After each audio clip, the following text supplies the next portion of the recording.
Et c'est la réforme de l'offre qui domine les deux sessions jusqu'à présent. 5 conseillers politiques nationaux viennent d'informer les médias sur ce thème. Voici Li Yining, un économiste en chef, également membre du comité permanent de la CCPPC. Il s'exprime sur sa vision de l'économie chinoise et sa progression pour cette année.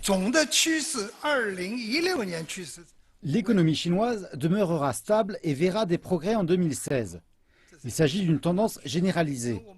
Nous mettrons encore en œuvre une politique fiscale proactive ainsi qu'une politique monétaire prudente. La clé est de demeurer prudent. À la place, l'économie a besoin d'ajustements directionnels et de contrôle, d'ajustements fins et de préajustements. L'investissement et la consommation au sein de l'économie ne seront pas brutalement réduits.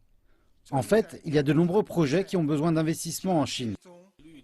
Également lors de la conférence de presse, Yi Gang, membre du comité permanent de la CCPPC, s'est exprimé sur le comment établir le taux d'ajustement ainsi que le mécanisme de transition de la Banque centrale alors que le plafond du taux de dépôt a été supprimé.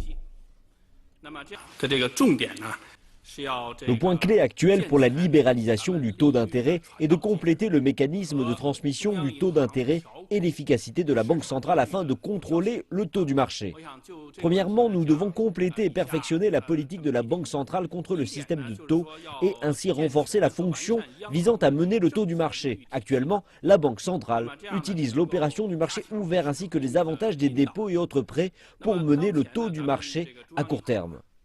Deuxièmement, nous devons prendre les mesures pour former un système autorisant la Banque centrale à opérer un changement allant du contrôle du taux du marché à court terme au taux du marché à moyen et long terme.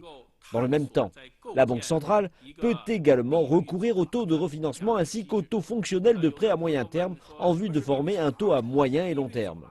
Troisièmement, nous devons également perfectionner le système de détermination du risque en lien avec le marché. Nous devons utiliser un mécanisme d'évaluation macroscopique et en profondeur visant à stimuler et à maîtriser la conduite des prix sur le marché.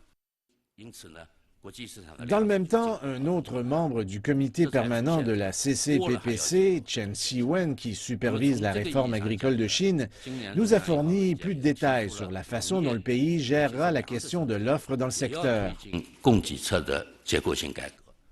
Il y a 3 zones majeures au sein desquelles il nous faut pousser la réforme de l'offre dans le secteur agricole. Premièrement, pour achever l'équilibre de l'offre en matière de production de céréales, nous devons améliorer et stabiliser les capacités de production des céréales. Deuxièmement, nous devons à l'avenir ajuster les diverses structures de production des céréales afin de mieux nous adapter aux besoins du marché. Troisièmement, si nos produits n'ont pas de prix compétitifs, les produits céréaliers venant des marchés internationaux vont entrer. Donc nous devons nous concentrer davantage sur l'innovation et la réforme dans le secteur.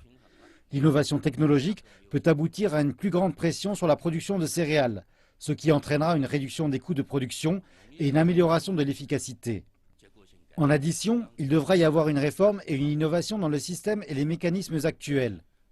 Et comme nous le savons tous, nous poussons activement cela concernant les prix, les subventions et les mécanismes de stockage des principaux produits céréaliers.